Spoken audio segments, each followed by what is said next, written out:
तुम्हा सर्वांना अक्षय तृतीयेच्या हार्दिक शुभेच्छा। दरवर्षी वैशाख महिन्याच्या तिसऱ्या दिवशी हा सण साजरा केला जातो। या सणाला अत्यंत महत्त्वपूर्ण मानलं जातं। या शुभदिनी नवीन वस्तू खरेदी करतात, जसं की नवीन घर, गाडी यांसारख्या वेगवेगळ्या वस्तू। त्याचबरोबर नव्या कामाची सुरुवात करणंही खूप उत्तम मानलं जातं। पण तुम्हाला माहिती आहे का, अक्षय तृतीयेला नक्की सोनं का खरेदी केलं जातं?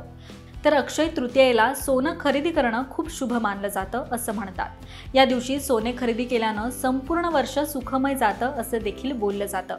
त्यामुळे जर तुम्ही सोने खरेदी करणार असाल तर कोणत्या महत्त्वाच्या गोष्टींकडे लक्ष दिलं पाहिजे याच विषयी आज आपण जाणून घेऊयात।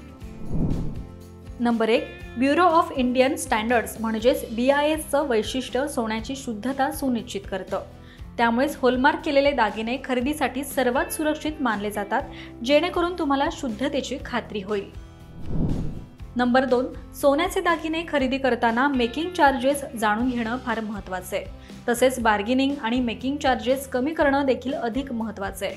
तसंच लक्षात ठेवा की हे शुल्क दागिन्यांच्या किमतीच्या 30% असू शकतं। ते कमी करण्यासाठी तुम्हाला सौदेबाजी करावी लागेल। नंबर 3, सोन्याच्या किमतीवर लक्ष ठेवा। येत्या काही दिवसांत सोन्याचा भाव कमी होतील की नाही हे सांगणं नेहमी कठीण असतं।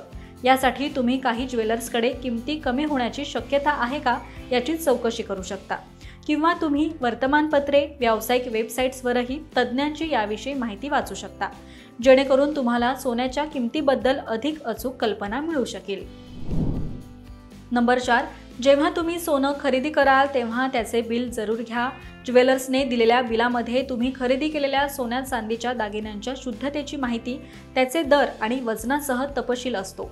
जर तुमच्याकडे दागिन्यांचे बिल नसेल तर सोनार तुमच्याकडून मनमानी दरानं सोनं खरेदी करण्याचा प्रयत्न करू शकतो। यामुळे तुमचं नुकसान होऊ शकतं। नंबर 5, सोनं खरेदी करताना त्याचं वजन नक्की तपासा। सोनं किराणा सामानासारखं नाहीये, ते खूप महाग झालंय आणि त्याची किंमतही खूप जास्त आहे। त्यामुळे सोनं खरेदी करण्यापूर्वी पुरेसं संशोधन नक्की करा। तर सोनं खरेदी करताना या गोष्टींची नक्कीच काळजी घ्या। अनेक वेळा फसवणूक होते, तर त्यासाठी सावध राहा। आणि हा व्हिडिओ तुम्हाला कसा वाटला हे कमेंट करून नक्की सांगा। पाहत रहा महाराष्ट्र टाइम्स। धन्यवाद।